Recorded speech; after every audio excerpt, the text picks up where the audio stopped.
¿Qué tipo de música te gusta? Hablaron de la iglesia. A ver qué preguntamos. ¿Eres guitarrista tú también? Sí. Guitarrista no, pero toco la guitarra, sí me acompaña. Sí, sí. Es guitarrista el señor Ricardo. Aquí, mi buen amigo. Yo estoy tratando de aprender un poco. No, estuve en un grupo hace muchos años. Cuando estuve en un grupo que estaba echado fresa.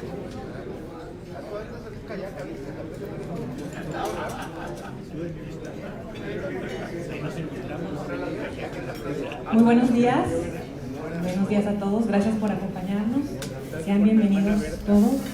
Les recordamos que estamos transmitiendo en vivo por Facebook y les quiero recordar rápidamente del proceso de preguntas y respuestas, que estamos bajo el sistema Menti.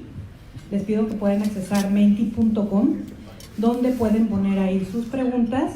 Estas aparecerán en pantalla y les van a pedir un acceso. El acceso es 298135. También tienen papeletas en sus mesas por si quieren escribir las preguntas y se las pasaremos al doctor. Menti.com. Y el licenciado Francisco Javier Cantú nos va a ayudar en el último proceso de preguntas y respuestas. También queremos aprovechar para invitarlos a nuestro siguiente evento, que es el primer Congreso de Mujeres, con el tema Mujeres Informadas Somos Más Fuertes. Trataremos los temas de violencia patrimonial, económica, sexual, psicológica, así como el efecto de los medios en este tipo de violencia. Así que aparten el próximo 27 de febrero de 10 a 12 en el auditorio del Tribunal de Justicia. Los esperamos. Y le pido, por favor, a la licenciada Vero Sada, presidenta de PRO, al licenciado Gilberto Marcos, presidente de Vertebra, que les den la bienvenida. Gracias.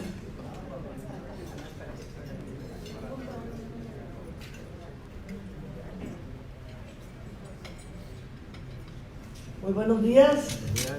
¿Cómo están? Bueno, antes que nada, yo quisiera agradecer a una persona que está aquí, que es mi papá.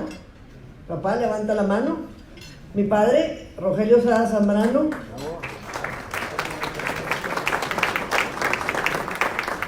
Y a mi madre, Cecilia Pérez Madero.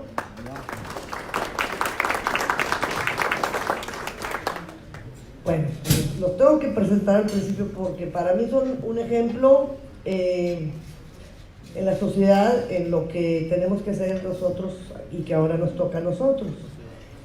Los que estamos aquí, yo en lo personal soy presidenta de PRO, Propuesta Ciudadana, y Gilberto Marcos, mi amigo, presidente de Vertebra. Hemos hecho el día de hoy, una alianza para hacer este evento, para organizar este evento para ustedes.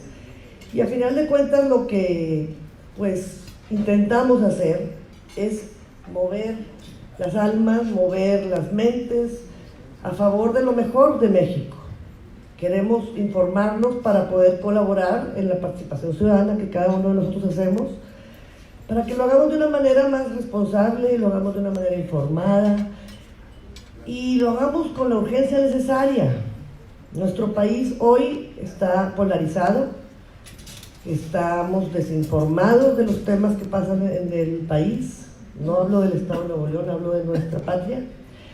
Y creo que todos los que estamos aquí somos líderes de alguna manera o de otra.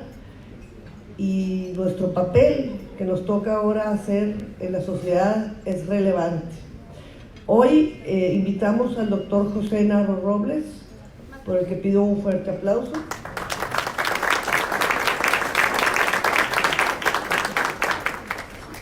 A mi amigo Fernando Belauzarán. Fernando.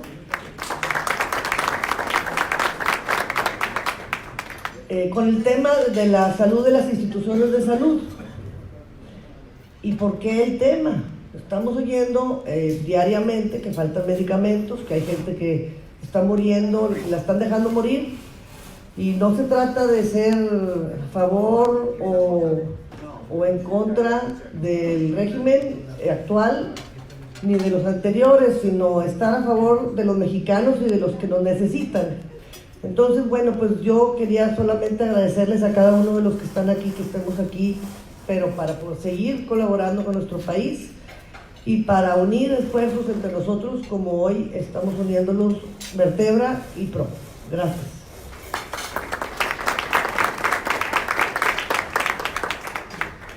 Gracias, Vero, muy buenos días a todos, una feliz mañana, está sabrosa, y con la música de Pepe Ponce, pues más sabroso se pone el ambiente. Le agradecemos a Pepe que en su cumpleaños número 64 nos haya acompañado. Pepe Ponce, con su guitarra ya no lo veía. Marco García, que tan amablemente nos facilita todo el audio para que podamos escuchar muy bien la plática del día de hoy. Muchas gracias, Marco García. Y en nombre del Consejo Directivo de PRO y de Vertebra les damos la más cordial bienvenida para este tema tan importante, como decía Vero hace un momento, hoy muy en boga, pero sobre todo muy sentido por los mexicanos que están padeciendo la problemática, la salud de las instituciones públicas de salud en nuestro país.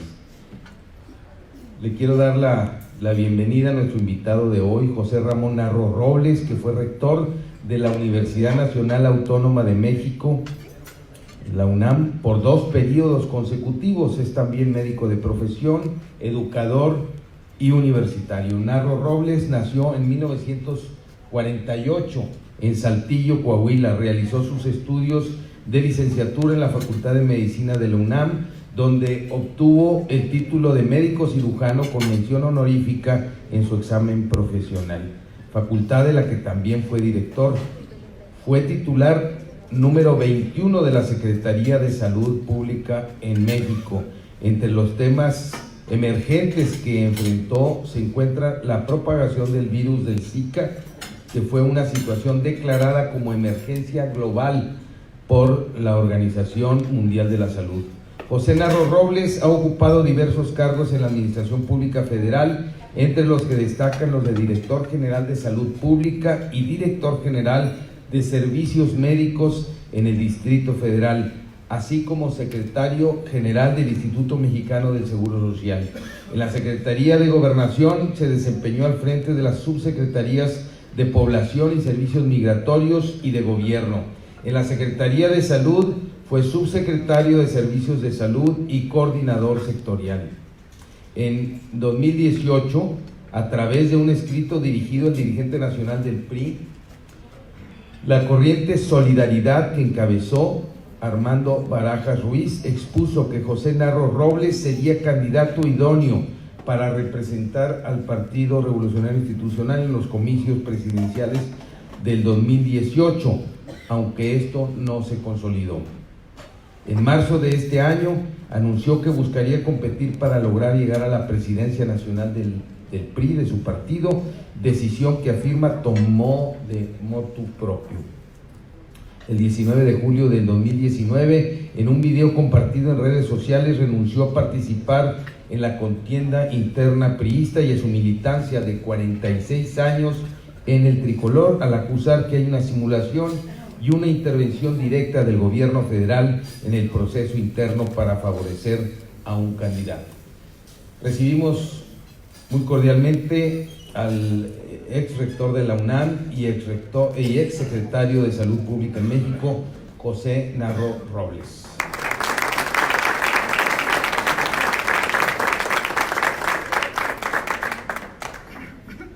Que por cierto también, adelante doctor, también viene Fernando Belauzarán Méndez, que él es licenciado en Filosofía con mención honorífica por la UNAM, fue diputado, el mejor evaluado de la legislatura donde participó como diputado federal, de acuerdo al Atlas Político, utilizando el ranking 5D desarrollado por la Universidad de Harvard.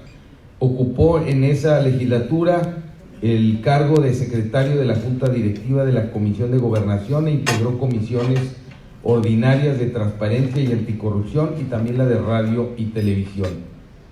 En su actividad de partido fue consejero nacional del PRD entre el 2002 y el 2015 y en su faceta editorial dirigió la revista de los demócratas de izquierda, El Punto sobre la I, se llamaba, en el 2011 y 2012. Muchas gracias, Fernando, por estar también aquí. Muy amable. Adelante, doctor Narro.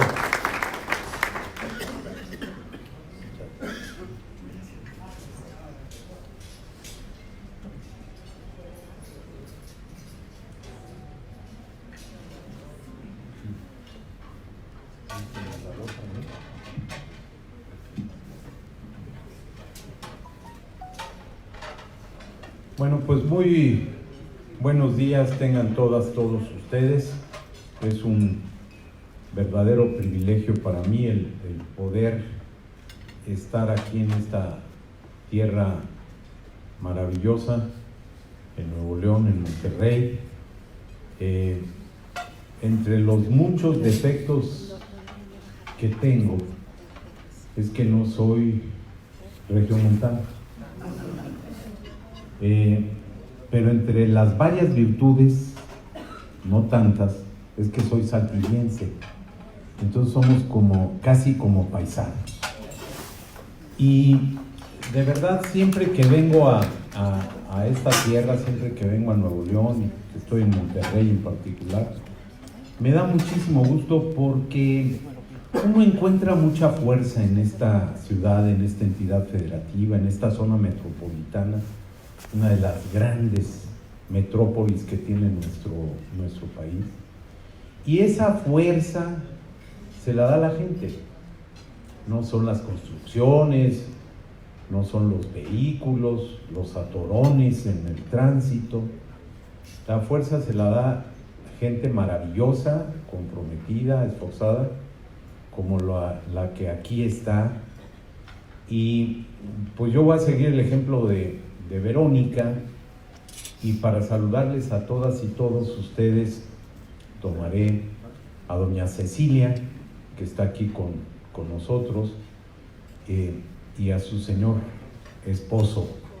Muchas gracias a la familia por estar con nosotros. Y hoy voy a hablar de este tema, de qué tan enfermo está nuestro sistema, porque se ha dicho que tiene problemas, que se quedó hecho, y cito textualmente la palabra que se usó, un tiradero. Y yo voy a tratar de argumentar hasta donde se puede con alguna objetividad.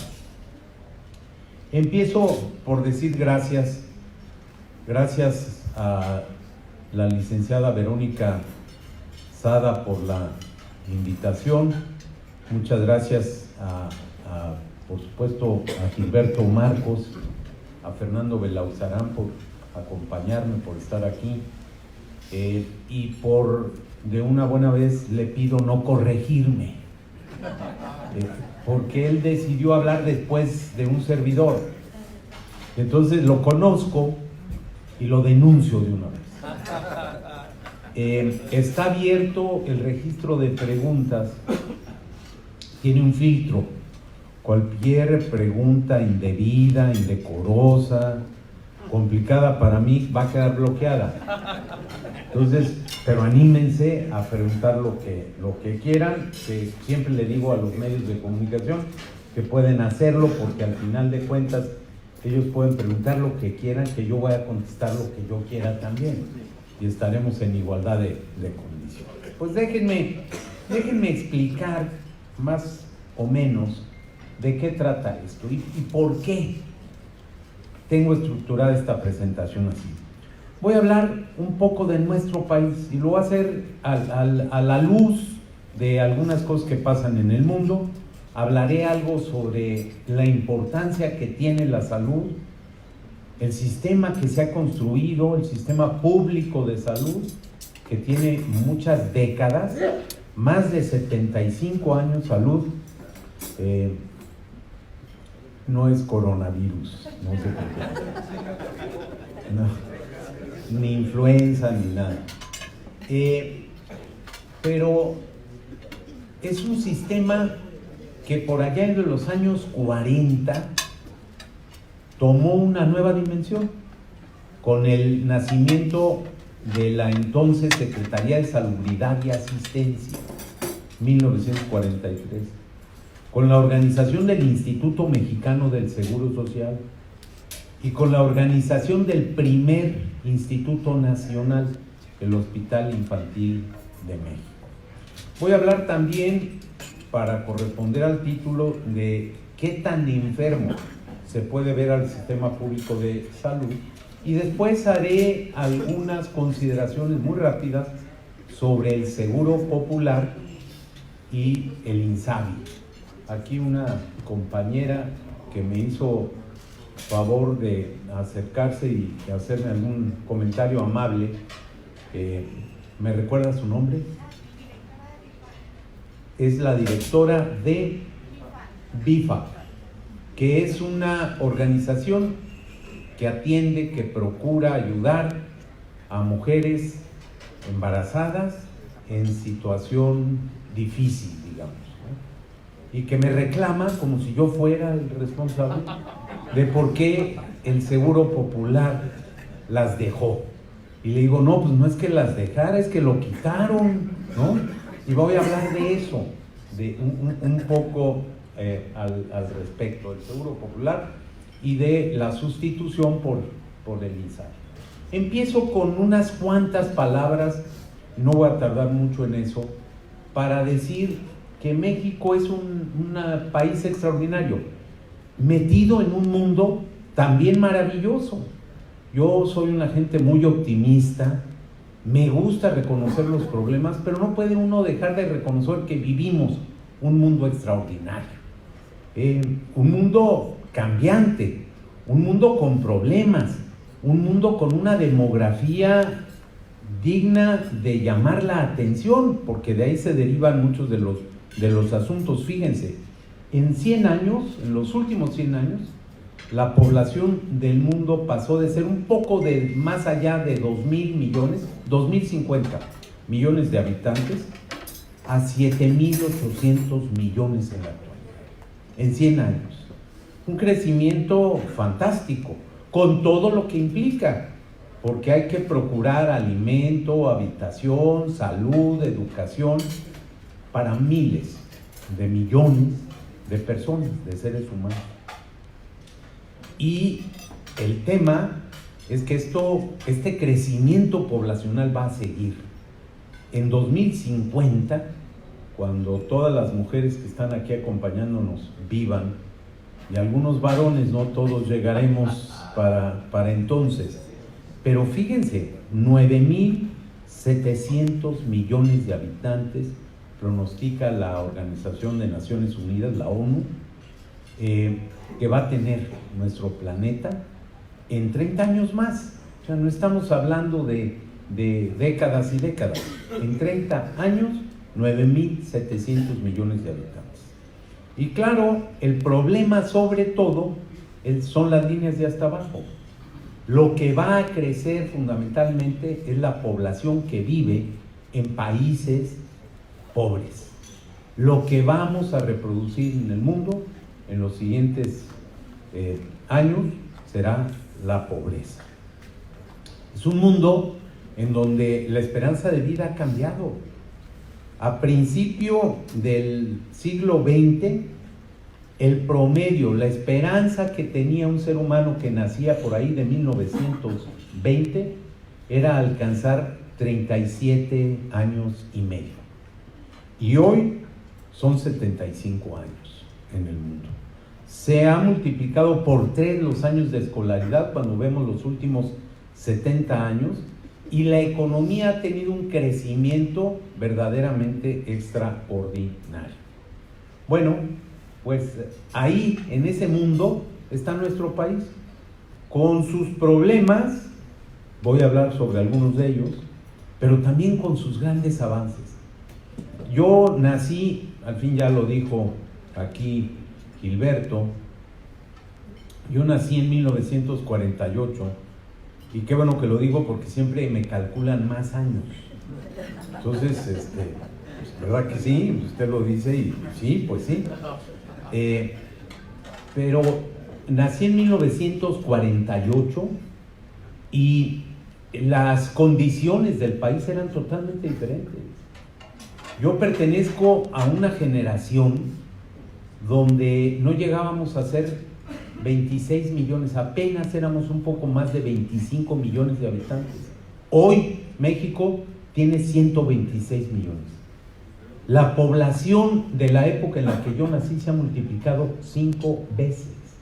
¿Qué quiere decir? Otra vez, darle a la población del país, procurar para la gente educación, salud, empleo, ingreso, vivienda, comunicaciones, etcétera, etcétera, etcétera. Y ahí hay algunos datos. Yo les llamo la atención sobre un indicador que a mí me parece que refleja mucho el esfuerzo sostenido de una gran sociedad, la nuestra. El caso de los estudiantes de educación superior. En México, cuando yo nací, no llegaba el número de estudiantes de licenciatura y posgrado a los 30,000 estudiantes. Hoy hay muchas universidades, una sola institución, la U de Nuevo León aquí, que tiene mucho más que el total de estudiantes de aquella época. Algunas de las universidades privadas, el sistema del TEC de Monterrey, tiene mucho, pero mucho más en el sistema que esa cantidad. Ha habido un gran progreso, un gran avance y tenemos graves problemas.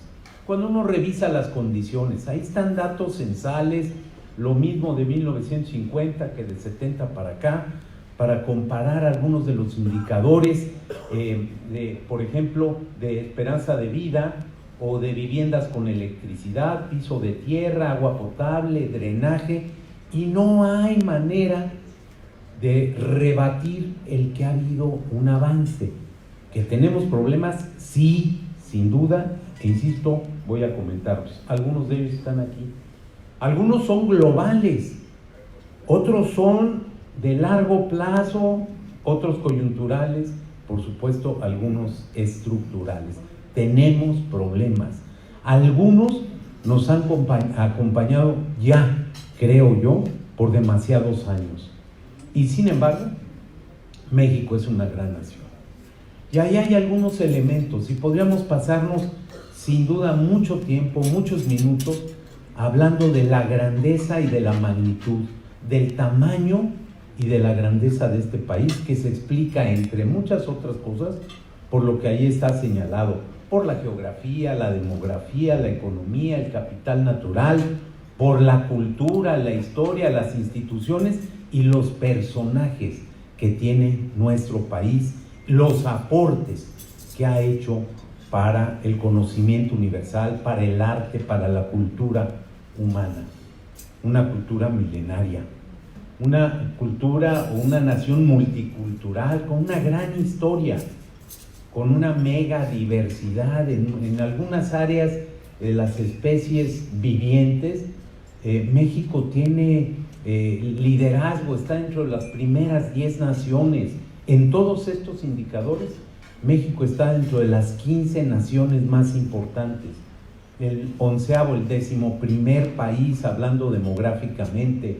En materia de extensión geográfica, un país muy grande. Cuando hablamos de extensión marítima, el 12º país en el mundo. Tenemos que se acabó la pila y que ahora como le hago, siempre pasa, ¿verdad? Cuando no debe fallar, falla. ¿Alguien sabe qué hacer en estos casos? ¿O usted está saboteando mi conferencia? Dígame, la verdad. ¿Sí fue usted? Porque sí. Ahí está. ¿Cómo que no? Ya lo vimos, ¿eh? Bueno, les decía, miren, por ejemplo, si uno pone el mapa de México, simplemente para valorar la extensión, caben 23 países en nuestro territorio. Algunos no pequeños, Alemania, Inglaterra, por ejemplo, Portugal, algunos chiquitos, pero otros realmente países grandes. Es un país con una extensión. Y otra vez, y sin embargo, tenemos problemas. Y parte de nuestros problemas tienen que ver con esto, con la pobreza y la desigualdad, que no son neoliberales, que no son producto del PRIAN, que no son producto del siglo XX, que desafortunada y dolorosamente han acompañado la historia de siempre de este país. Que pobreza y desigualdad no vinieron con los españoles tampoco, que la hemos tenido desde nuestros orígenes y que es justo, es indispensable que la sociedad mexicana diga hasta aquí. Tenemos que resolver el problema de la pobreza y el problema de la desigualdad, porque si no va a ser muy difícil resolver muchos otros problemas. Somos... No, si van a aplaudir, háganlo bien, porque si no... A ver, fíjense en este dato. Somos en esta clasificación o análisis que hace Naciones Unidas del tema y el Banco Mundial, y no importa la fuente que uno tenga. En una reciente, acabo de hacer la revisión con datos variables porque los aportan los países, pero México está en el lugar 144 de 164 en materia de desigualdad. Formamos parte de la región más desigual. América Latina es la región más desigual y México es uno de los países también más desiguales del mundo. Más de 5 billones de pesos a lo largo del siglo XXI en proyectos, en programas, en el presupuesto federal de lucha contra la pobreza. ¿Y qué hemos obtenido? Casi nada.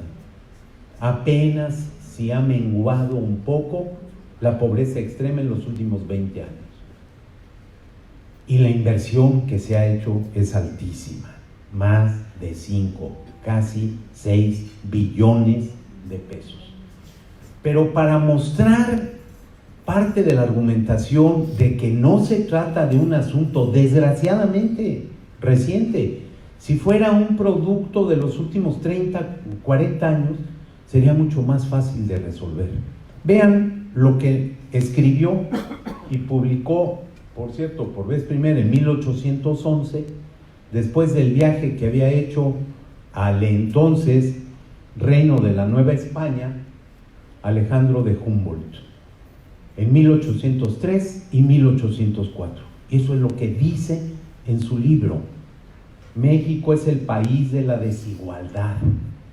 ¿Acaso en ninguna parte la hay más espantosa?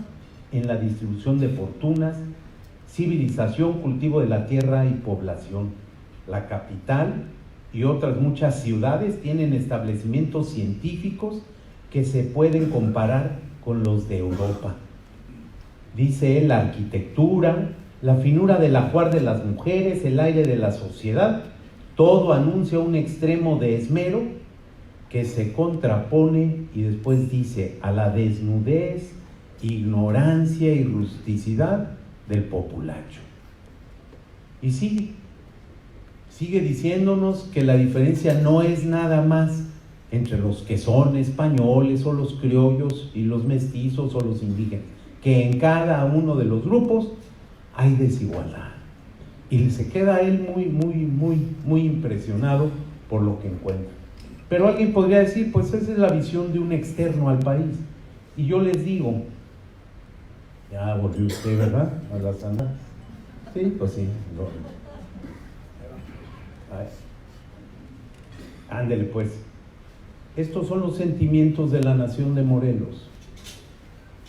Morelos, en 1813, da a conocer, publica los sentimientos de la nación.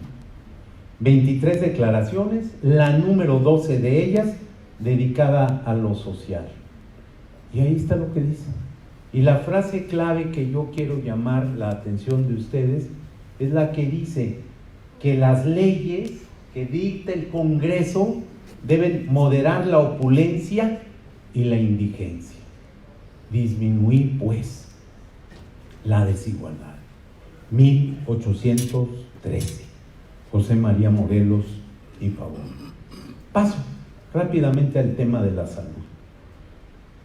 Lo hago resumiéndolo en esta frase, que yo pensé que yo había inventado, y les prometo que no la copié, pero la han pensado muchos antes que yo. Me la he encontrado. Y es una frase que resume mi forma de ver el tema. La salud no es todo, pero sin ella no hay casi nada. Necesitamos a la salud como un gran precursor de progreso, de desarrollo, de posibilidad. Para educarse se necesita la salud, para divertirse se requiere de la salud, para ser productivo, para trabajar, para todas las tareas. La salud es un fundamento de la vida individual y colectiva. Y en los últimos 50 años, este país ha mejorado. No hay ninguna duda. Todos los indicadores que internacionalmente se utilizan han cambiado, y han cambiado en el lado positivo.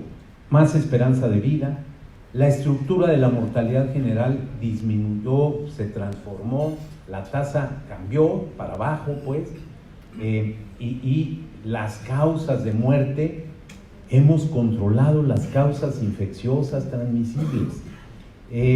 La mortalidad infantil, que es un indicador muy sensible, en 50 años ha disminuido 90%. La muerte materna, el desarrollo de la infraestructura de salud, hay muchos indicadores. Y claro, dijo un médico mexicano notable, el doctor Jesús Kumate, un sabio, decía él que somos víctimas de nuestros éxitos.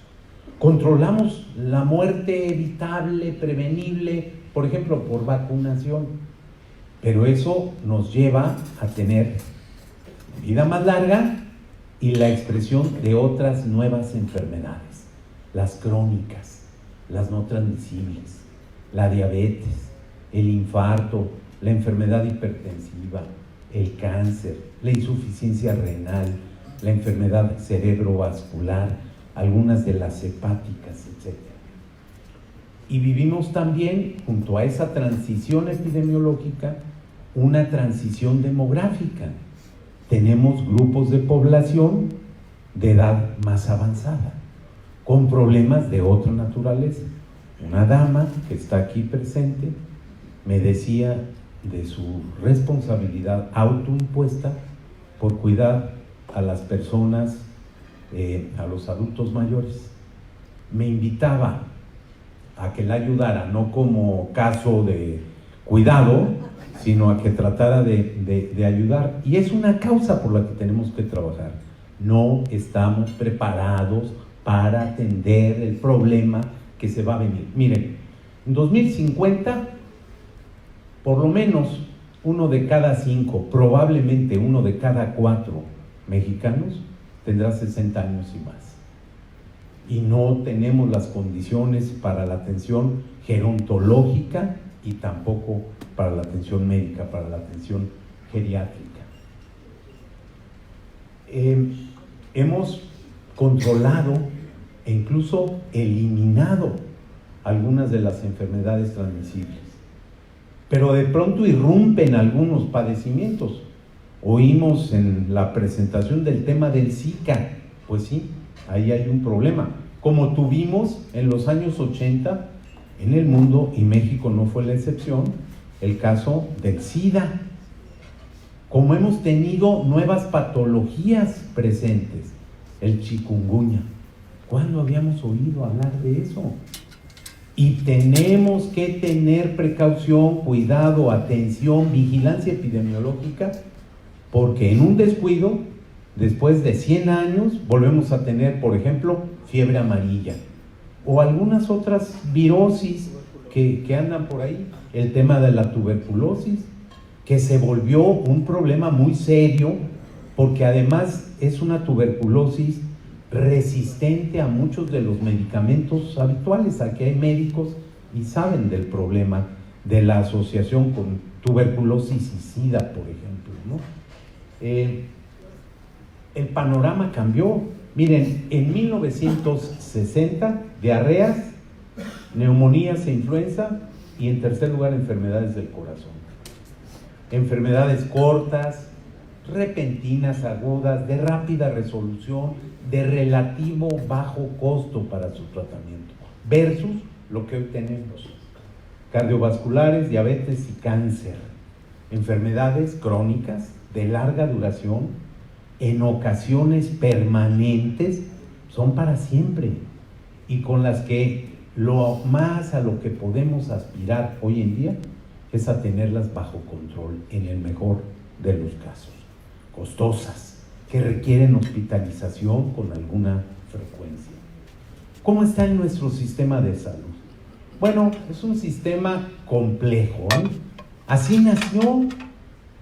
Nació dependiendo no de la condición de ciudadanía de una persona, nació dependiendo de su condición laboral. Ah, ¿trabajas para el sector privado? Tienes IMSS. Ah, ¿trabajas para una estructura pública gubernamental? Tienes ISSSTE. No, lo haces en Pemex, los servicios médicos de Pemex. Estás en las Fuerzas Armadas, el Instituto de Seguridad Social de las Fuerzas Armadas, el ISFAM. Y todavía algunas divisiones municipales o estatales. El Estado de México tiene un sistema público para los trabajadores del gobierno del Estado que tiene más de 1 millón de derechohabientes. El ISEMIM, el ISSSTE estatal, digamos, del Estado de México. Y lo hay en Sonora, lo hay en otros lugares. Y para quien no tiene acceso a ninguno de esos, la Secretaría de Salud, la federal, con institutos nacionales, con hospitales de especialidad, y las entidades federativas, los servicios estatales de salud. Tenemos una organización muy heterogénea. Hay lugares extraordinarios y hay lugares que realmente tienen problemas muy, muy serios. Nuestro sistema ha sido sobre todo curativo. Hemos invertido poco en la prevención. Aquí hay una exsecretaria de salud, por ejemplo, de Tamaulipas, o que orgullosamente radica ahora acá, dice que está muy contenta. Bueno, pues ella lo sabe. Hacemos una inversión mucho más grande en el tema de la curación que en la prevención. Y el tema no es, pues quítenle a la curación, pues si ahí están los enfermos. ¿Y ahora cómo le hacemos? Lo que necesitamos es más recursos. Tenemos una infraestructura que se ha construido con esfuerzo, insisto, y a lo largo de muchos años, pero no es suficiente. Y sí ha habido problemas, muchos problemas. El sistema público de salud de México tiene deficiencias, se cometen errores, pero presta un servicio extraordinario, como vamos a ver. A ver, en los últimos 15 meses, poquito más, año y medio, se han venido haciendo imputaciones muy delicadas a los servicios y al sistema público. Sí, yo digo, yo soy uno de los que no ahora, siempre he reconocido que hay deficiencias, imperfecciones, pero que son asuntos y problemas que son perfectibles, que tienen solución, que lo que no conviene es descalificar lo que se ha hecho. Lo que conviene es aprovechar lo hecho construir a partir de eso, resolver problemas y tomar una decisión. México necesita dedicar más recursos a los servicios públicos de salud. 3% del PIB es lo que se destina en lo público, en lo privado es otro tanto. México está a 3 puntos del PIB de tener un presupuesto adecuado, balanceado para las necesidades y condiciones de nuestro país. Estamos lejos. Les quiero recordar que un punto del PIB representa algo así como 240,000 millones de pesos. Entonces, el sistema de salud de México requiere recursos financieros y si no, vamos a seguir arrastrando déficits y necesidades. El propio presidente de nuestro país, el señor presidente López Obrador, ha hecho imputaciones que, a mi juicio, no son correctas. Por ejemplo, en 2018 había un tiradero. El calificativo es del señor presidente. Por ejemplo, el neoliberalismo buscó privatizar los servicios y los descuidó. Vamos a un sistema nórdico de salud. Requerimos 200,000 médicos más y vamos a disponer de 40,000 millones de pesos. Y pues la verdad es que hay asuntos que son por lo menos discutibles. Y yo empiezo recordando, en 2018, y esto no ha cambiado, a pesar de todo, no ha cambiado. Cada uno de los 365 días del año, más de 1 millón de mexicanos asistieron a los servicios públicos de salud. Cada uno de los 365 días como promedio, más de 1 millón de usuarios de los servicios. La mayoría con problemas menores de salud. Incluso en una consulta de niño sano, en una consulta de atención a un embarazo normal, pero en ocasiones con problemas serios y graves. En 2018 había atención en refugios, en estancias infantiles y se había hecho un gran esfuerzo, por cierto, con la participación, aquí hay alguien que se presentó conmigo, que yo ya lo conocía, de la Autónoma de Nuevo León, que no le va a los Rayados, le va a los Tigres. Y yo les aseguro que aquí va a estar dividido. ¿Aquí hay alguien que le vaya a los Rayados? Sí, ¿verdad? Levanten la mano, sin vergüenza, pues no, si no es malo. A los Tigres, no, pues son mayoría. Pero debe haber alguien del América, ¿verdad? A ver, atrévanse. Allá hay uno, miren, salen siempre, se atreven, son arrojados, ¿no? ¡Qué cosa! De la América. De Pumas mejor ni pregunto porque estamos Fernando y yo. No, miren, y hay más. No, ahí está. Bueno, esa es parte de la riqueza, fíjense. Ese es un ejemplo que siempre uso porque es maravilloso. Somos diferentes, somos plurales, somos diversos. Vertebra y PRO tienen esa condición. Reciben parte de la pluralidad de las distintas opiniones y saben, eso es de lo más valioso que tiene la sociedad mexicana. Y tenemos como mexicanos que encontrar la manera de mantenernos unidos, no divididos, de respetar las diferencias y de crecer a partir de encontrar objetivos comunes. Eso es lo que necesita, en mi opinión, nuestro país. Aquí hay algunos datos, no voy a ir sobre todos ellos, pero fíjense, cuando nos proponemos avanzar, podemos hacerlo. Les decía yo, en 2013, la entonces secretaria, no lo hice yo, Mercedes Juan, presentó una estrategia para luchar contra la obesidad, el sobrepeso y la diabetes. Y yo puedo decirles que 5 años después empezó a dar resultado. Yo puedo decirles que se creó un observatorio nacional al respecto. Y yo puedo decirles que la U de Nuevo León tiene el secretariado técnico de ese observatorio y que ha hecho un gran aporte y que con muchas medidas hemos aparentemente logrado estabilizar, por ejemplo, un problema tan serio como el de la diabetes. Una golondrina no hace verano, es muy temprano, pero es muy alentador también ver, como se puede ver en esta parte de la gráfica, de cómo el número de defunciones ya no está creciendo a la velocidad que lo venía haciendo.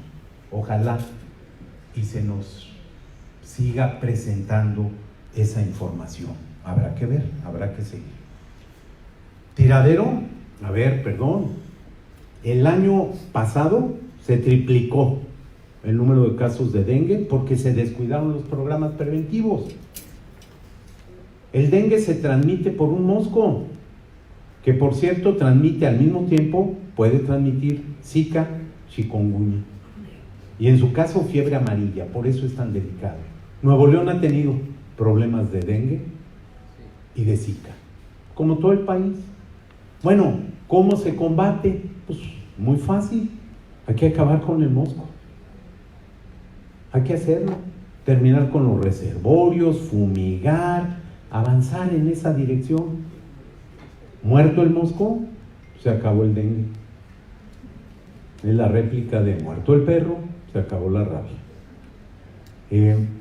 Con una ventaja, a diferencia de la rabia que puede transmitirla, por ejemplo, el murciélago, por ejemplo, las ardillas, por ejemplo, incluso los gatos, pues en el caso del dengue es el mosco. Aquí hay algunos datos, no voy a ir sobre ellos, de cómo ha habido avances. Sí, tenemos todavía una muerte, un indicador de muerte materna muy alto. Tenemos alrededor de 750 casos cada año de muerte materna. Es demasiado, se puede disminuir. Pero no tiene punto de comparación con lo que teníamos hace 5, 10 o más años. Hemos mejorado. Hemos mejorado en el tema de las vacunas. Miren, el esfuerzo que hace este país desde hace varias décadas, desde los años 70, cuando estableció el programa de vacunación universal, un programa nacional que aspiró y sigue aspirando a que cubra a todas las niñas, niños, jóvenes, adultos, mayores, porque la vacunación ha ido mejorando en el mundo y tenemos un programa realmente extraordinario. Pero tenemos todavía problemas. El tema del abasto, sí, ha habido en el pasado problemas con el abasto. Tengo que decir que es un mal crónico. Tiene muchas razones, hay muchas causas, pero la más importante, yo diría 2, presupuesto y administración de los sistemas. Nos hacen falta recursos y de pronto encuentra uno en los almacenes estatales o jurisdiccionales medicamentos que ya caducaron. Duele muchísimo. Yo como secretario me tocó verlo, o sea, no puede uno cerrar los ojos. Falta presupuesto y falta mejor administración. Pero lo que les decía, ahí están los datos de ese 1,000,000 de personas que diariamente van a los servicios y que se atienden 4,300 nacimientos al día en las instituciones públicas, casi 1,000,000 de consultas, 100,000 urgencias, 10,000 cirugías, algunas son relativamente simples, una hernioplastia, pero ahí está también un trasplante. 16,000 hospitalizaciones. Todos los días 16,000 mexicanos van a los hospitales a tener un internamiento. Y claro que hay quejas, pero porcentualmente no tiene nada que ver con el servicio que se presta. Uno desearía que no hubiera una sola queja. Pero sí hay. ¿Hay errores? Sí hay errores. ¿Hay deficiencias? Sí hay deficiencias. Pero también hay un servicio que prestan los trabajadores de salud, las enfermeras, los químicos, los odontólogos, psicólogos, médicos, trabajadores sociales, todos los profesionales y trabajadores de la salud. El año pasado tuvimos y seguimos teniendo pacientes con VIH-Sida protestando en la calle, padres de niños con cáncer protestando, residentes, pasantes, internos protestando, directores de institutos nacionales protestando. Por cierto, pronto verán, lo van a ver ustedes, cómo cesan, renuncian a alguno de esos directores de los institutos. No está bien, no es lo correcto, pues. El tema del neoliberalismo. Miren, en la salud, los trabajadores de la salud hemos procurado mantener los temas políticos por aparte. En salud, un médico no llega y les pregunta a ustedes, digo, a lo mejor si tiene mucha confianza y es muy curioso, les pregunta que por quién votaron o por quién van a votar o tal o cual. Pero como parte del ejercicio médico clínico no está ese tema, porque eso no tiene que ver con la salud de la gente. Hemos sido tratados por lo menos de ser cuidadosos para mantener esa parte ideológica fuera de la atención a la salud. Hemos construido desde los esquemas más complejos. A ver, México tiene un programa nacional de salud reproductiva o planificación desde los años 70 también, muy exitoso. Si no hubiera sido exitoso, ahorita seríamos casi 160 millones de habitantes, en lugar de los 126 que tenemos. Entonces, y en la época de 80 para acá, por lo que ha crecido fundamentalmente, digo, todos los servicios, pero vean ustedes las unidades de la población no derechohabiente de la seguridad social. Vean ustedes las camas de hospital de la población no asegurada, el número de médicos, el número de enfermeras. Entonces uno tiene que ser objetivo y justo. Sí, hay problemas, pero se ha venido trabajando y construyendo en una dirección que es la correcta, que es la conveniente. El presupuesto se ha aumentado. ¿Suficiente? No, ya lo dije. No. Ahora, ha crecido más en los últimos 20, 30 años el presupuesto para la población no derechohabiente que incluso el presupuesto para la población derechohabiente de la seguridad social. Pues ojalá y un día lleguemos a tener un sistema como los países nórdicos. Ojalá, de verdad es una aspiración. Estamos muy lejos, muy lejos. Decir que el 1 de diciembre vamos a tener gratuidad con cobertura universal en los 3 niveles de atención es mentir. No se puede. Es más, no es un asunto nada más de financiamiento. ¿Cómo construimos los hospitales que hacen falta de 3er nivel? ¿A poco en 10 meses van a estar? ¿Cómo preparamos los recursos especializados que se requieren? ¿A poco lo vamos a tener? No se puede. No hay manera. Entonces no debemos plantear situaciones que después se nos van a revertir a todos, porque lo que necesitamos es una convocatoria objetiva para fijarnos grandes temas, grandes asuntos. El de salud es uno de ellos. Yo sí celebro que el tema de la salud esté en la discusión pública, porque me parece que la sociedad tiene que saber cómo está y cuáles son los problemas y cuáles son las soluciones. Lo de los 200,000 médicos es un engaño al presidente de México. Quien se lo dijo lo está engañando. No nos hacen falta 200,000 médicos. Tenemos decenas de miles de médicos subempleados, trabajando en los consultorios anexos a las farmacias. Si se hiciera una convocatoria ahorita de 10,000 plazas, de 20,000 plazas, de 30,000 plazas, ahí están los médicos. Entonces, ¿cómo que nos hacen falta 200,000? Y para 200,000, pues vamos de 500 en 500. Hagamos la Universidad de la Salud de la Ciudad de México y vamos a recibir 500. Ah, bueno, en 400 años estarán los 200,000. No, de verdad,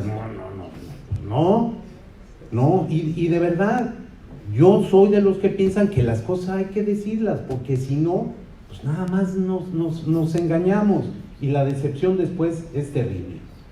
Les doy, fíjense, ejemplo. Estamos muy cerca de Japón, de Corea del Sur, de los Estados Unidos, del Reino Unido, mejor que Brasil, que Colombia, en la relación de médicos por habitantes. No es lo que dicen y lo que hicieron que el señor presidente dijera. No es así. Tenemos ahorita casi 140,000 estudiantes de medicina en las escuelas y facultades del país, hombre. No es eso. Cuando hay un examen como el nacional de aspirantes a las residencias médicas, en los últimos datos ahí están. En 2018, o datos recientes, se presentaron al examen 46,800.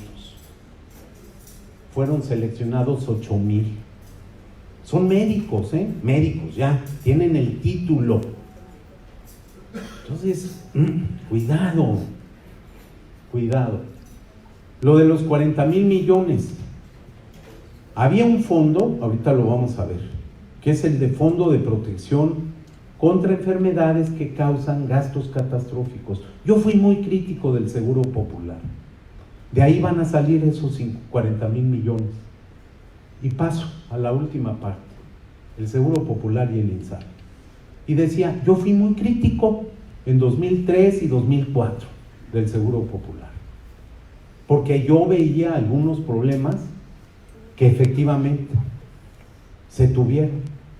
En algunos otros no acerté y lo reconozco. Y muchos se fueron atendiendo, de verdad. 16 años después ya no tenía lo mismo. A ver, yo señalaba que cómo iba a ser posible que tuviéramos un fondo de protección contra gastos catastróficos que originalmente protegía para 6 enfermedades. Bueno, 16 años después protegía 66. ¿Es suficiente? No, todavía le faltaba mucho. Pero era mejor 66 patologías que 6. Sí hubo un desarrollo. Y eran enfermedades muy graves que generaban, junto al dolor y la muerte de la gente, la ruina económica. Cáncer infantil.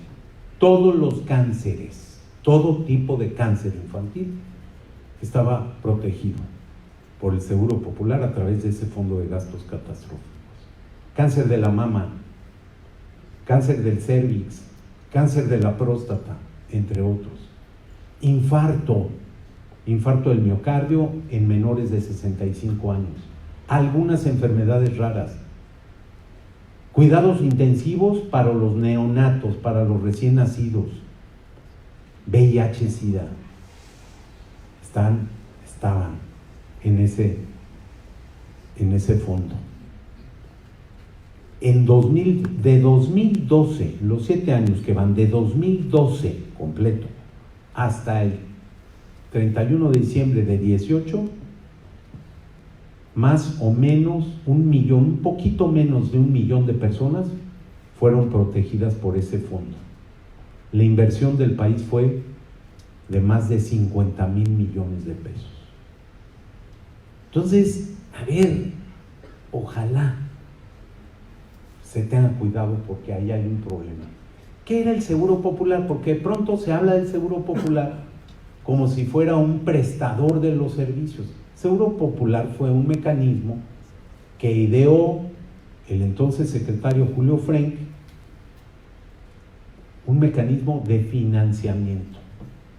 El doctor Frank, no sé si algunos lo conocen, yo lo conozco muy bien, he tenido muchas discusiones con él, no siempre estamos de acuerdo. Es un hombre realmente muy inteligente, tan inteligente que yo debo decir, es el secretario que tuvo la capacidad de hacer que el secretario de Hacienda soltara el dinero. De verdad, tengo que decirlo, él lo consiguió, yo no pude. Él sí pudo. Entonces fue un mecanismo de financiamiento, no un prestador de los servicios. Inició en una fase piloto, ojo, porque así es como hay que hacer las cosas. En 2003, 5 estados lo arrancaron. Al año siguiente se extendió a todo el país. ¿Cómo se financiaba? Con recursos públicos, fundamentalmente. Teóricamente 3 fuentes: la federal, la estatal y supuestamente algunas cuotas familiares. En la vida real, nada más las 2 primeras. ¿A quiénes cubrían? A todos los que no tenían seguridad social. México tiene un problema muy serio: la movilidad laboral. Hoy alguien tiene empleo formal con seguridad social, mañana no. Hoy tiene derecho a audiencia, mañana no. Alguien legalmente puede tener, hemos encontrado casos, de 5 coberturas. Alguien está cubierto por el IMSS, por el ISSSTE, por Pemex, por el ISFAM y por el Seguro Popular. Y uno dice, bueno, pues eso no está bien, porque mientras hay alguien que tiene 2, 3, 4 y hasta 5 coberturas, alguien no tiene cobertura. Y el problema es que lo hemos hecho, insisto, por el tema laboral y como parte de las prestaciones. Si en una familia hay padre, madre y 3 hijos que ya son adultos, que trabajan, y uno trabaja y tiene ISSSTE, inscribe a sus papás en el ISSSTE. Pero la otra trabaja en petróleos, los inscribe en Pemex. Y el tercero trabaja, es obrero, lo cubre el seguro e inscribe a sus padres en el IMSS. Por eso está triplicada o cuadruplicada. 16 millones de mexicanos tienen acceso a 2 o más sistemas públicos de salud. Hay que regularlo. ¿En cuántos estados funcionaba? En las 32 entidades federativas. ¿Cuál era la cuota en 2018? 3,350 pesos, estoy redondeando, me quedo por abajo un peso o por arriba un peso, pero 3,350 pesos por persona. ¿Cuántos fondos tenía? 2 grandes fondos, uno para infraestructura y uno de gastos catastróficos. Para mí el mayor acierto del Seguro Popular son esas 66 enfermedades graves creciendo que tenían en ese seguro. ¿Había aportaciones estatales? Sí. Yo creo, puedo equivocarme, pero para no equivocarme voy a dar una cifra baja. Más de 25,000 millones de pesos al año de cuotas de aportaciones solidarias por los gobiernos estatales, que es parte de lo que ahora se dice, y que cuando van servicios descentralizados, a mí me tocó participar con De la Fuente, cuando él era secretario de salud, el doctor Juan Ramón de la Fuente, yo era subsecretario, y se hizo la descentralización de los servicios. Ahora se están recentralizando.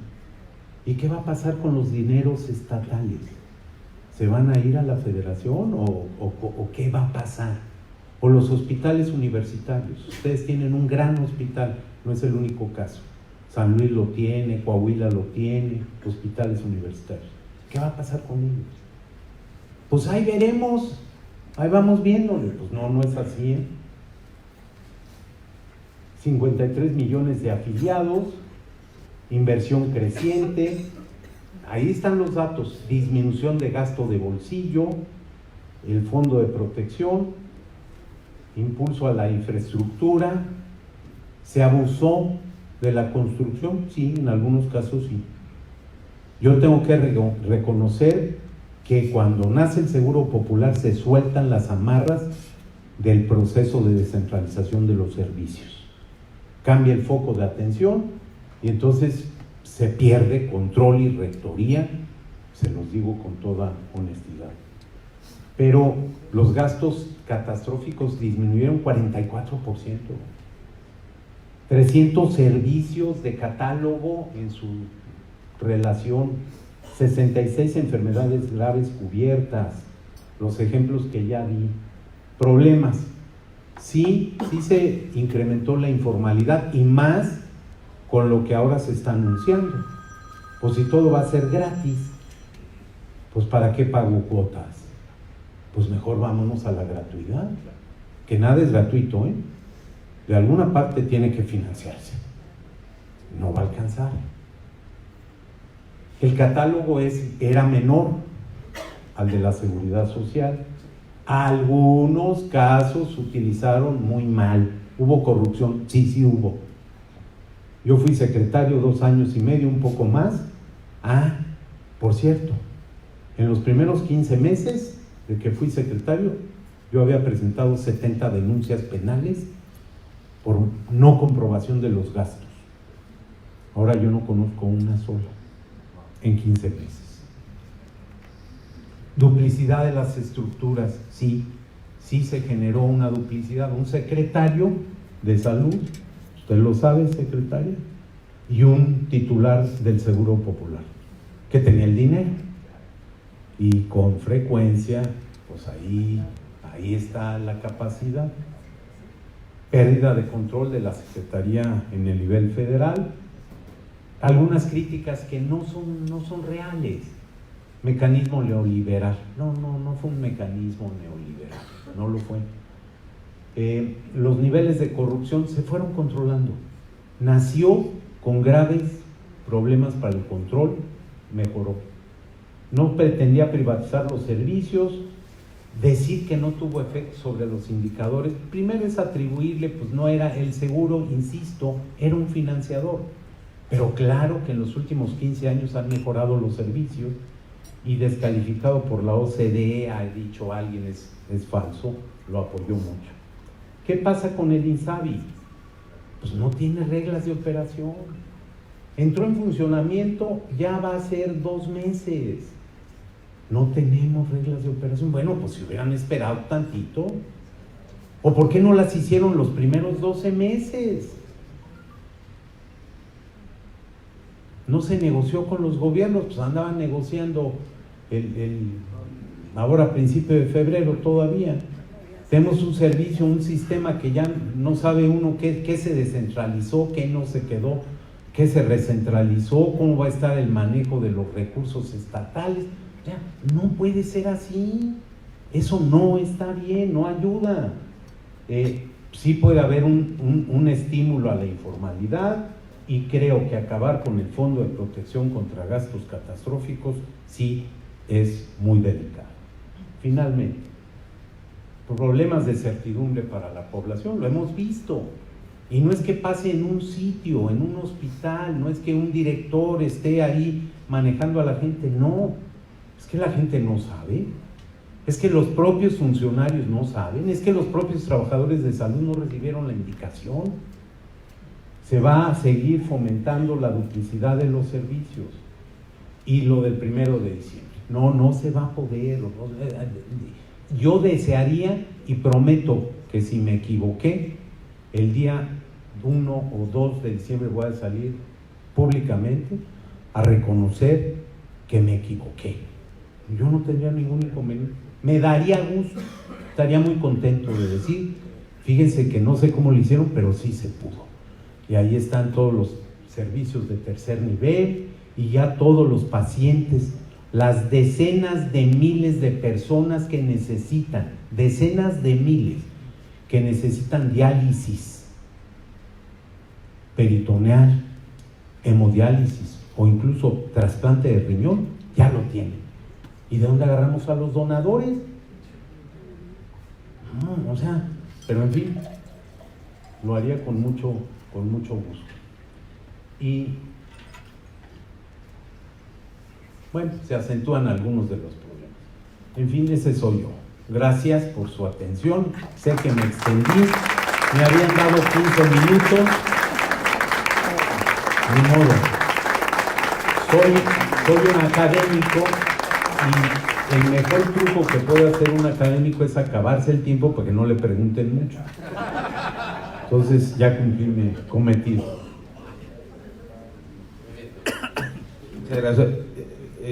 Va a haber preguntas y respuestas, especialmente a través del sistema Menti. Les recuerdo el código 298135 en www.menti.com y el código es 298135 para que hagan su pregunta, y si no le entienden muy bien a esta cuestión digital, pues pueden hacerla de puño y letra.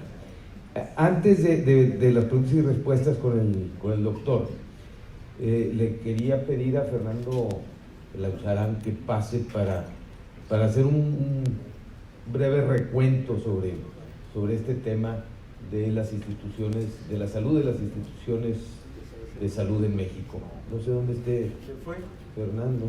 ¿Puede repetir el número? Se nos fue. El número de Menti es 298135. 298135. Y tenemos también una encuesta que es a través del sistema Menti, ahí mismo pueden acceder, y la pregunta es bien simple: del 1 al 10, el 10 es lo máximo, califiquen al sistema de salud en México actualmente, a los sistemas de salud. Oye, Fernando, ¿dónde está? Bueno, pues, entonces empezamos con algunas preguntas, doctor.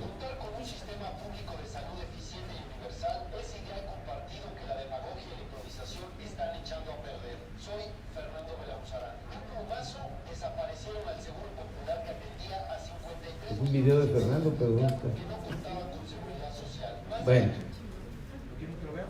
Bueno, mientras viene Fernando, que no sé realmente dónde se fue, pero ¿tienes el video o qué? Ah, bueno, hay un video de Fernando antes de que llegue, pero el audio no se escucha. Acerquen el micrófono ahí a la boca. Acerquen el micrófono. Si le acercamos es buena idea. La solución. Acá yo creo lo ponemos. Por acá está el sonido. Dos. Ya están. Sí, a ver si lo ponen. Ya están llegando algunas preguntas, ven aquí, a través del sistema Menti para el doctor José Narro. ¿Listo con el video? Contar con un sistema público de salud eficiente y universal es ideal compartido que la demagogia y la improvisación están echando a perder. Soy Fernando Belauzarán. De un plumazo desaparecieron al Seguro Popular que atendía a 53 millones y medio de mexicanos que no contaban con seguridad social. Más de la mitad, 30 millones, en el rango de mayor pobreza y más del 90% por debajo de los 5,300 pesos de ingreso familiar al mes. Sin duda había fallas e insuficiencias, pero en lugar de corregir y mejorar, el presidente decidió crear algo nuevo, poniendo en riesgo lo logrado y quitando derechos adquiridos. Si los recortes posneoliberales ya habían causado graves problemas con el servicio por el desabasto de medicamentos y la falta de personal, equipo y camas en hospitales públicos, todo empeoró con el atropellado nacimiento del Instituto de Salud para el Bienestar, el cual opera sin leyes secundarias, sin reglas de operación, sin manuales, sin debida coordinación y sin planeación financiera. La incertidumbre tiene en vilo a miles de pacientes. Un objetivo del Seguro Popular era que las personas no perdieran su patrimonio por enfermedades cuyo tratamiento es oneroso. Para ello se creó el Fondo de Gastos Catastróficos, que contaba con 80,000 millones de pesos y amparaba 66 padecimientos. Ese dinero ya se desvió a otras necesidades, y quienes requieren atención en tercer nivel y alta especialidad, como los niños con cáncer, hoy están en la zozobra, pues el INSABI no los contempla. No ayuda que el Ejecutivo asegure que todo es gratis y luego, cuando la realidad lo desmiente, culpe del caos a supuestos sabotajes realizados por fuerzas oscuras. Con la salud no se juega y la improvisación está ocasionando muertes evitables. Señor presidente López Obrador, prometer sin aportar recursos suficientes es demagogia y no todo lo valioso debe de surgir de usted. Su megalomanía ya está costando vidas. Soy Fernando Belauzarán y si te gustó este video, compártelo en tus redes sociales. Muy bien, bienvenido Fernando, brevemente, para después ya pasar directamente a las preguntas y respuestas. Adelante. Sí, pues muy rápido. Efectivamente yo tengo no solo el defecto del doctor de no ser de Monterrey, de no ser de aquí en Nuevo León, tampoco soy del norte, ¿no? Dice que no lo corrija, pero lo tengo que corregir. La verdad es que somos los Pumas los osados, los del América en todo caso son masoquistas. Pero aquí estoy, nada más un punto que creo que tiene que ser valioso. Gobernar es una gran responsabilidad y se tiene que hacer con conocimiento, porque se tienen que rendir cuentas. Todos somos los que sostenemos la acción del gobierno y se tienen que rendir cuentas. Y hay una tremenda improvisación. No hubo conocimiento para cancelar el aeropuerto de Texcoco y nos va a salir mucho más caro de Santa Lucía y quizás nunca funcione lo de Santa Lucía. Se tiraron 100,000 millones de pesos que ya estaban invertidos, se tiene que pagar a los tenedores de bonos y además hay que pagar un nuevo aeropuerto que quizás nunca funcione porque no pueda ser simultáneo con el de la Ciudad de México, como lo sabemos, y hay aerolíneas que quizás no quieran viajar como parece. Ese es uno, no es tan grave. Porque finalmente sus cuestiones materiales. En cuestiones de educación lo mismo, hay mucha improvisación, mucha intuición de lo que se tiene que hacer. En el asunto de los programas sociales, tiraron Prospera, que estaba funcionando según las mediciones, para entregar dinero en efectivo, que puede ser quizás muy efectivo para clientelas electorales, para movilizar hacia las urnas, pero no disminuya la desigualdad, que es el gran problema, como lo dijo el doctor Narro. Pero en el caso de la salud, ahí es apremiante, porque ahí se juegan las vidas. Y si me preguntan cuál es el principal virtud que tuvo el Seguro Popular, impidió que mucha gente perdiera su patrimonio por enfermedades catastróficas. Y ese recurso, que era para fondear las actividades catastróficas, lo tiran por una lógica, me parece hasta burda, pero muy en la lógica de este gobierno. Vamos con todo en el primero y segundo nivel, donde está la mayor parte de la gente, y descuidamos el tercero, donde están las grandes enfermedades, quienes los más lo necesitan. Y esas cuestiones hacen crisis, porque una cosa es decretar que todo va a ser gratis y otra cosa es aportar el dinero. Y claro, dice el presidente, yo ya decreté que todo es gratis. Si algo pasa, no es culpa mía, es por culpa de las resistencias, de la corrupción, del atraso, etcétera, pero yo ya lo decreté y todos se tienen que acordar que gracias a mí la salud es gratis. Pero una cosa es su saliva o la demagogia y otra cosa es la realidad. Y estamos viendo un país en donde hay dos Méxicos. Uno es el México donde el pueblo está feliz, que es Pejelandia, ¿no? Yo quiero vivir ahí. Y otro es el México de todos los días, en donde vemos que a las mujeres las están matando, incluso a las niñas, en donde falta lo más elemental, donde por supuesto que sigue la corrupción, incluso en el patio del Palacio Nacional acabamos de ver una pedida de moche con total descaro, ¿no? Pero parece que alguien cree que así como se hacen monumentos con su propia saliva, cree que con la pura saliva se arreglan los problemas de este país y, se están acumulando y estamos en un momento. Bueno, la verdad es que fue extraordinaria la exposición del doctor Narro. Creo que lo importante es que puedan contestar sus preguntas y para mí es un privilegio estar con ustedes. Gracias, Verónica Sada, es una guerrera, la conocí como diputada, pudimos hacer muchas cosas juntos a pesar de que somos de partidos distintos. A don Rogelio, a Cecilia, pues sí, la verdad es que educaron una guerrera. Y a Gilberto Marcos, gracias a todos, es un placer estar con ustedes. Gracias. Muchas gracias, Fernando Belauzarán. Ahora sí, aquí están algunas preguntas para el doctor Narro. ¿Qué tan real es la posibilidad de ofrecer servicios de salud gratuitos en México a todas las personas, sin importar nacionalidad? ¿Qué se necesitaría para hacerlo realidad?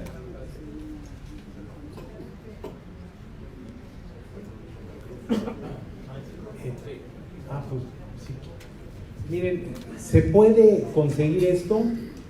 Sí, si entendemos que la gratuidad lo que implica es que tiene un financiamiento público y que está prepagado, que es como normalmente funcionan los sistemas. Esto es, que en el momento de la enfermedad el paciente no tiene que hacer el desembolso. Hoy México tiene todavía un gasto de bolsillo, que es eso: me enfermo y voy al médico y pago la consulta y pago los medicamentos y los estudios de laboratorio y el internamiento. Entonces, ¿se puede evitar eso? Sí, pero se tiene que hacer un cambio en la forma de financiar los servicios. Necesitamos dinero. Vamos a intercalar algunas preguntas que están llegando de manera escrita. Hay una pregunta, dice: ¿qué ha hecho el presidente Andrés Manuel López Obrador en bien de la salud? Esa es una pregunta de Guillermo Martínez. Sin comentarios. No, déjenme decir, lo dije y lo digo con toda honestidad. A ver, situar el tema de la salud en la agenda del país es un tema fundamental y tenemos que discutirlo. Y la salud no es un asunto de los médicos, no es un asunto de los profesionales distintos, de los trabajadores de la salud. El tema de la salud es un tema de la sociedad y se tiene que discutir de manera objetiva, sin carga ideológica y con plena apertura para encontrar solución a nuestros problemas y consiguiendo algo que de veras a mí me duele mucho. A ver, lo peor que nos puede pasar como país, lo hemos visto, está en la historia, es enfrentarnos, fracturarnos, dividirnos. Eso es lo más grave para mí. Y la salud no debe ser un motivo para eso. La salud debiera ser un motivo de encuentro. Entonces, ¿qué ha hecho bien el señor presidente en materia? No me interrumpa, por favor. En materia de salud es situar el tema en la agenda pública.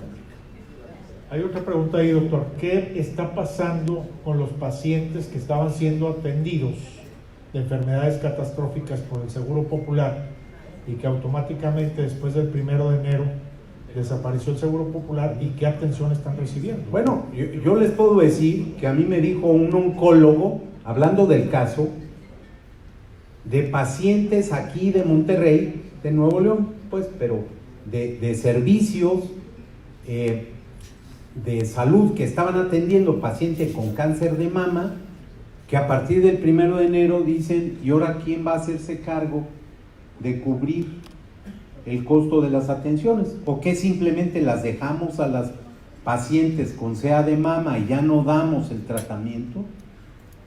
Entonces, ¿qué va a pasar? No sé, pero por eso están las protestas, porque en el INSABI, que es el sustituto, y yo digo, lo he sostenido y lo sostengo frente a ustedes, un gobierno tiene la responsabilidad de cambiar, por supuesto, no solo el derecho, la responsabilidad, la obligación, pero de cambiar para bien, de hacer las cosas para mejorar. Entonces, si la decisión es desaparecer el Seguro Popular, bueno, muy bien. Y si la decisión es establecer el instituto, el INSABI, adelante. Nada más háganlo bien. Tengan las respuestas a todas las preguntas que la gente se hace. Piensen en la gente. Decía Fernando, y tiene toda la razón, miren, se estima que el 85% de los problemas de salud se pueden atender en el primer nivel de atención. Se estima que entre 10 y 12% se pueden resolver en el segundo nivel, pero también se estima que entre 3 y 5% se deben atender en el tercer nivel de atención. Si se desatiende el tercer nivel de atención, escuchen, si les dije que hay 1 millón de personas al día, pues quiere decir que el 5% son 50,000 personas. 50,000, bajito 30,000 personas diarias que tienen que estar en esa condición. Hay que pensar en ellos.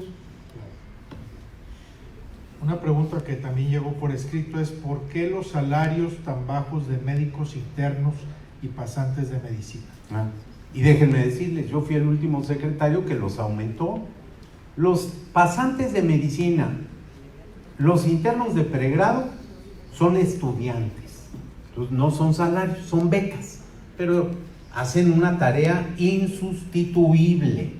Muchos de nuestros hospitales generales, particularmente en las entidades federativas, los fines de semana están atendidos por internos de pregrado.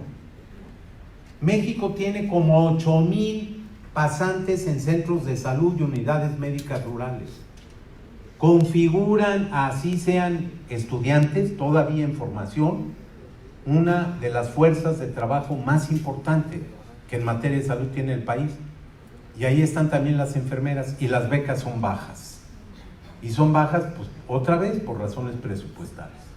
Hay una pregunta ahí que dice, ¿qué opina que se hiciera una póliza o seguro médico que diera atención en cualquier hospital, de manera que el gobierno no tendría que invertir en construir o administrar nuevos hospitales o instituciones de salud?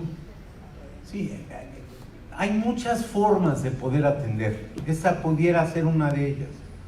Hay que diferenciar la función financiadora, que era un poco lo que pretendía hacer para la población no derechohabiente el Seguro Popular. La financiera, la presupuestal, la financiadora. De la prestadora. Hay muchas maneras en las que esta se podría hacer. El sector privado, yo soy de los que favorecen la complementariedad del servicio público y del privado. Yo no creo, con toda honestidad se los digo, que sea posible sustituir lo público. Yo no. Soy defensor de lo público, pero además lo soy porque me doy cuenta quién va a llegar a la punta del cerro, quién va a querer hacer una inversión que va a ser muy difícil de recuperar. Si hoy, desde lo público, no podemos, o no hemos podido, o nos falta mucho, no creo honradamente que le toque al sector privado. Sí creo que tenemos que sumar los recursos, las capacidades, los esfuerzos de lo público y de lo privado.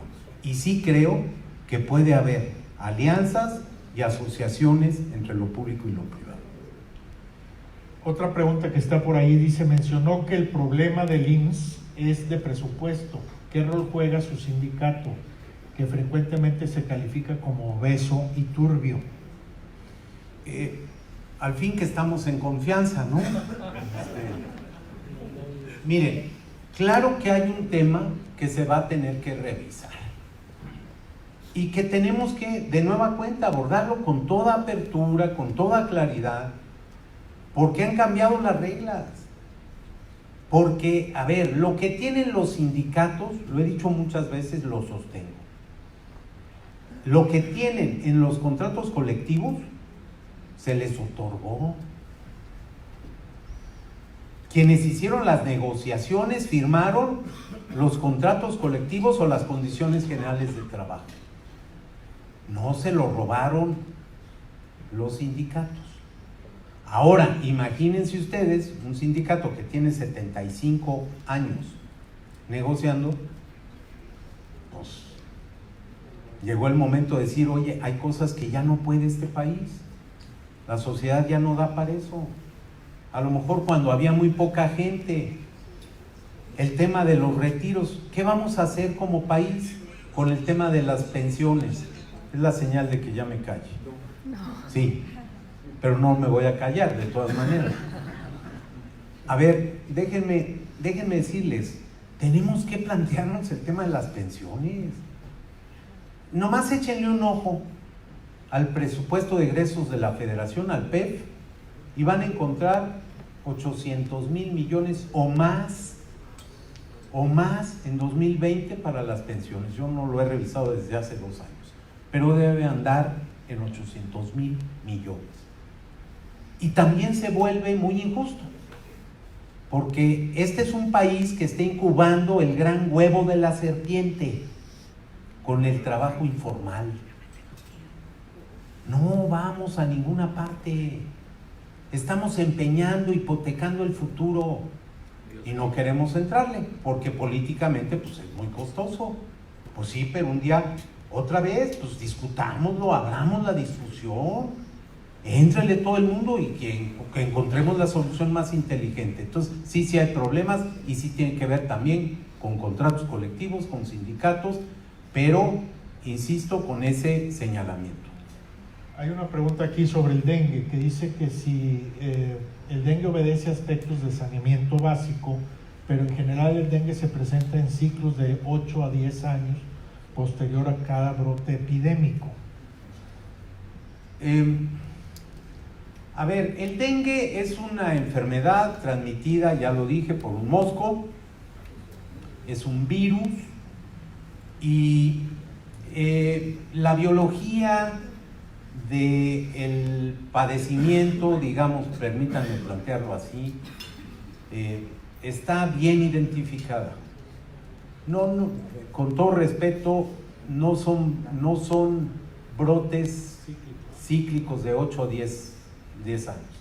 Ustedes dejan de fumigar, ustedes dejan de hacer la limpieza que se tiene que hacer, la deschatarrización, y ahí tienen. Al mosco le encanta crecer en ambientes húmedos. Las botellas de plástico con residuos pocos de agua son criaderos fantásticos. Las llantas, el hule, los chatarros, los desperdicios, son lugares para hacerlo. Y con un año que ustedes se descuiden, tienen un repunte. Lo acabamos de ver.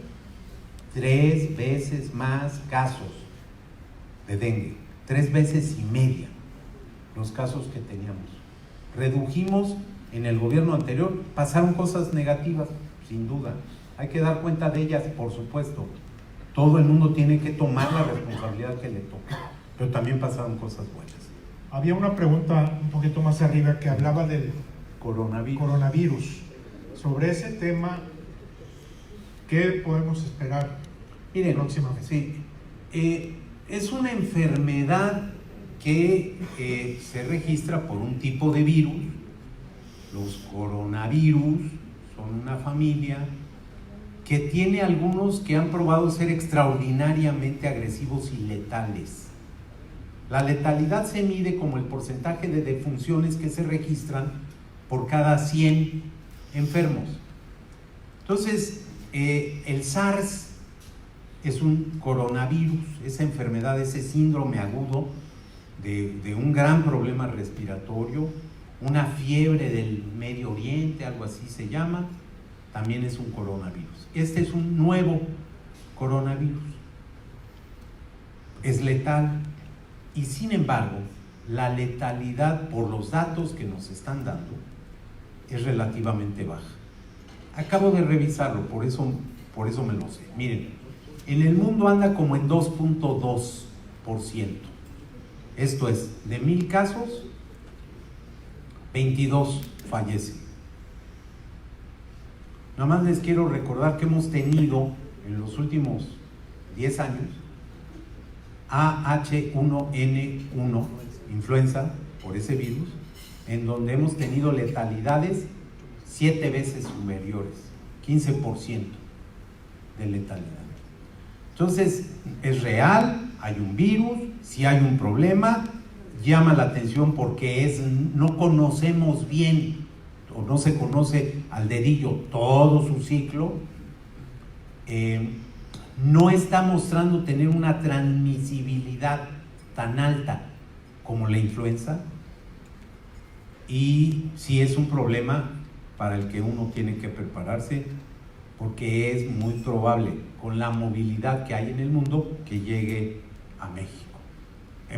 Se han registrado casos en Estados Unidos, se han registrado casos en Canadá, hay en Europa, o sea, sí hay un problema que no parece ser de la gravedad de casos de influenza. Hay una pregunta aquí por escrito, doctor, que dice ¿qué hay sobre el tema de las mafias de las medicinas que manejan todo lo de las ventas mayoritarias y cosas de ese tipo al gobierno? Miren, en el tema de los medicamentos, la forma fácil de contestarle a quien hizo la pregunta sería decirle, pues yo no conozco esa mafia. Pero como sé que es bien intencionada la pregunta, como todo lo que hemos hecho aquí el día de hoy, yo lo que diría es, a ver, ¿hay un problema? Sí hay un problema. En ocasiones es del mundo, sí. La industria farmacéutica multinacional es una industria muy poderosa. Este es un país que no tiene autosuficiencia como casi nadie, en todos los temas y asuntos de medicamentos biológicos, insumos médicos. Y es un tema de seguridad nacional. Pero yo les puedo decir que a mí me tocó vivir, yo era colaborador del doctor Guillermo Soberón cuando fue secretario de Salud, y cuando estábamos a punto de caer en moratoria, vimos, sentimos la amenaza de la industria farmacéutica multinacional o internacional. Y un país sin medicamentos, pues vean qué es lo que pasa. A ver, si ustedes tuvieran un pequeño, un hijo, un familiar que no tiene el medicamento, el tratamiento, la quimioterapia o lo que fuera, ustedes van a hacer lo que tengan que hacer para inconformarse, para conseguirlo, para hacer lo que tengan que hacer. Es natural, es normal. Bueno, entonces, ¿qué pasa? ¿Hay un problema? Sí hay problemas. La industria nacional todavía no tiene toda la fortaleza que se requiere.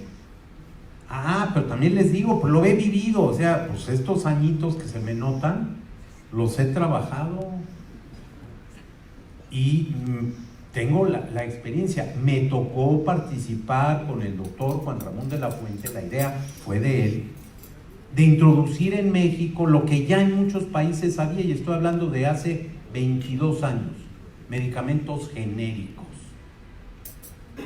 Han resultado algo extraordinario, y la industria nacional y también la multinacional le ha entrado a ese esquema. Y les pongo el caso de un antiviral, antiflu, no es el medicamento que se llama así, un medicamento contra la influenza. En 2016 solo había el de patente. Llegó a costar 850 pesos. Oseltamivir, como no traigo patrocinios, diré pues, Tamiflu. Todo el mundo lo conoció por Tamiflu. Bueno, ese mismo año se venció la patente. Hicimos con la industria las gestiones para que se produjera el genérico con la misma calidad, con estudios que le daban la biocomparabilidad, la bioequivalencia. Y el precio, 250 pesos. Entonces, hemos mejorado en eso. ¿Dónde está parte del atorón en la distribución de los medicamentos? ¿Dónde hay una concentración en ese campo? ¿Dónde tenemos que mejorar nuestras prácticas, la regulación al respecto en ese terreno? Pero ojo, no es contraten a Transportes Castor, que por cierto sí existen, ¿no? O a DHL, que también existe. No.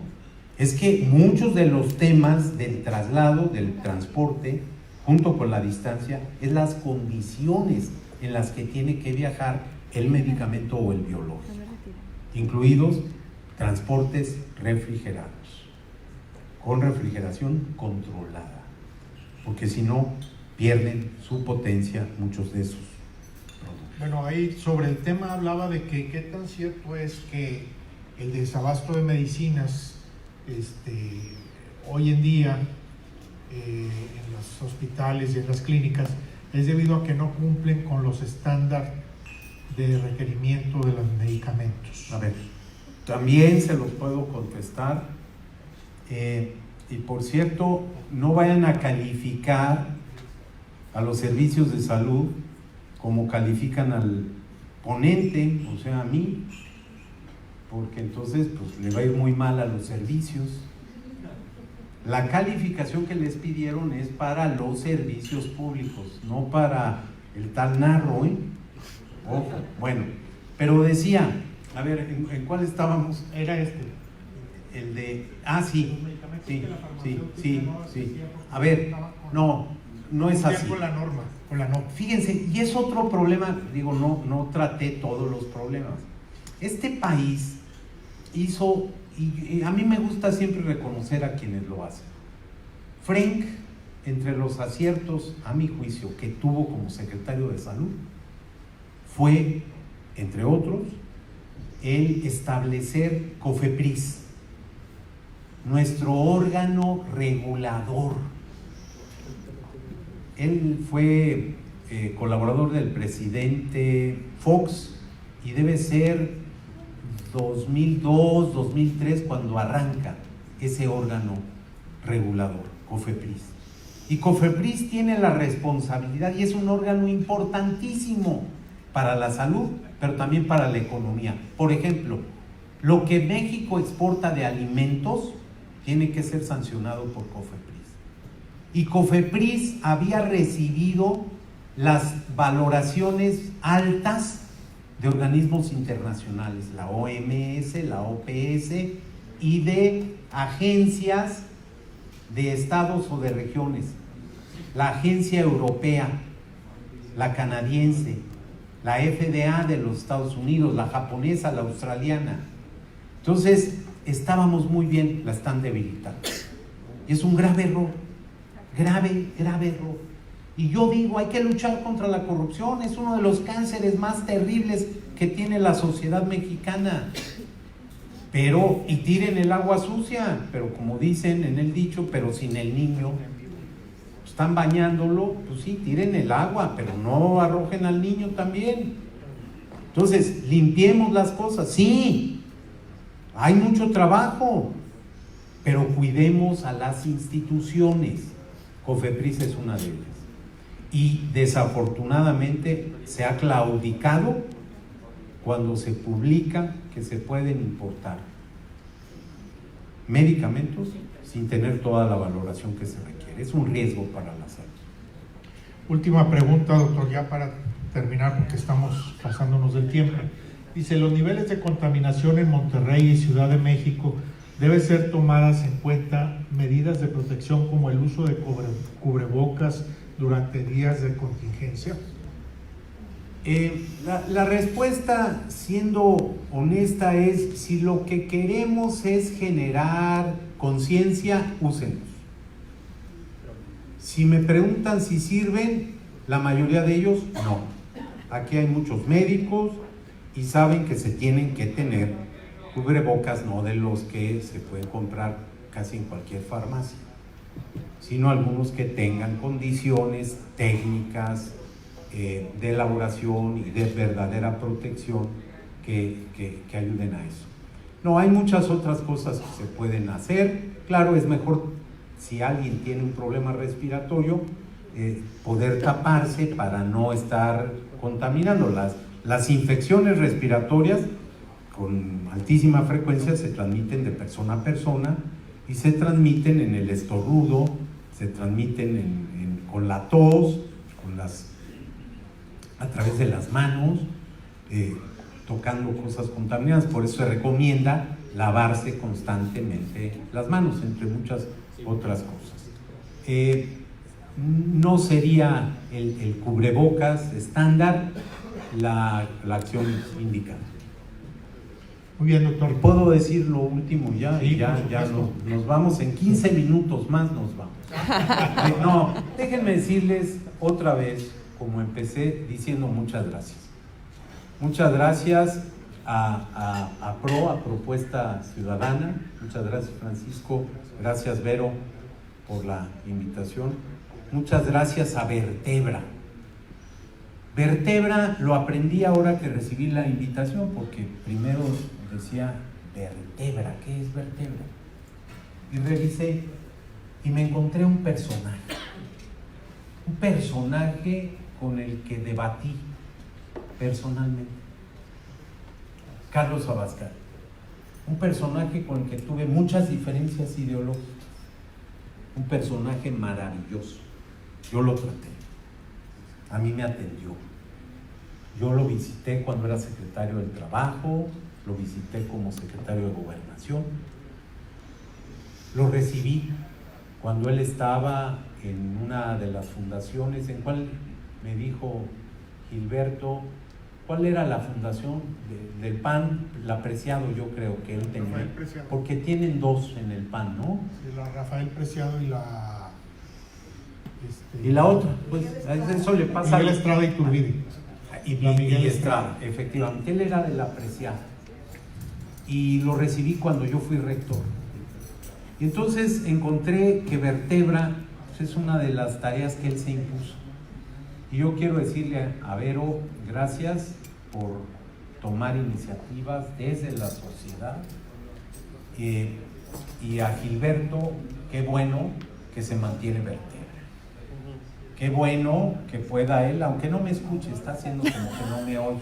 Pues así es, pues, ¿para qué lo distraen? Y después quieren que uno se concentre y que lo haga en 15 minutos y no sé qué. Pero estaba diciendo felicidades a Vertebra y haciendo un recuerdo afectuoso, respetuoso, desde las diferencias. Y por eso les digo, yo sí creo que parte de la fuerza de este país es que somos diferentes, es que cabemos todos. Es que no importa si unos creen en alguna cosa, tienen una ideología, profesan una religión, tienen un compromiso, una profesión, una manera de ver las cosas. Y yo lo que he visto en estas organizaciones es eso, respeto por las diferencias, respeto por la pluralidad. Y de verdad para mí ha sido, como con mucha frecuencia me pasa, un verdadero privilegio, un gusto estar con ustedes, platicar, compartir mis puntos de vista, que no necesariamente son correctos, pero el 99% sí. Gracias de verdad.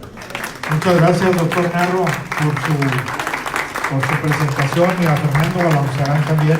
Y le pedimos a Gilberto y a Vero, por favor, que nos clausuren el evento. Muchas gracias, doctor. Muy amable. Gracias, Fernando. Estaba entretenido y platicando con un médico que se llama Guillermo Caballero. Es epidemiológico. Pues me decía, uno de los problemas graves en Nuevo León es la tuberculosis. Y uno de los problemas es precisamente la de los tratamientos cortos que se están dando para todos los problemas epidemiológicos que hay. Y con esto, pues hay cosas de las que no se habla abiertamente, y la problemática de salud en estos sentidos va creciendo muy fuerte. Doctor, si nos permite, mire, aquí está en el sistema METI, cambiamos la clave para la encuesta, porque luego los que ya habían enviado alguna pregunta con la clave anterior ya no podían participar en la encuesta. Si quieren entrarle, pues de una vez, porque si no, no va a modificarse la calificación que tenemos. Ahí va, ya van 7.5. El MENTI, el código es 569696. 569696 para la pregunta: ¿cómo calificarías al sistema de salud del 1 al 10? Y ahí vamos, ya subió a 7.5 la calificación, ya bajó a 6.7, ya bajó a 6, 5.8. Ahí se va a 5.5, pues ya reprobó. No, les agradecemos mucho que nos hayan acompañado en nombre de Verónica Sada Pérez Madero, de PRO, y en nombre del Consejo Directivo de Vertebra. Les doy las gracias por su compañía, y también le agradecemos muy especialmente al doctor Narro y a Fernando Belauzarán que nos hayan acompañado para darnos esta plática tan interesante, tan completa. Doctor, muchas gracias, de veras, muy amable, y que tengan un muy feliz y productivo día. Muchas gracias. pendientes para los próximos eventos. Todos cordialmente invitados. Gracias, que pasen muy buen día y gracias por acompañarnos.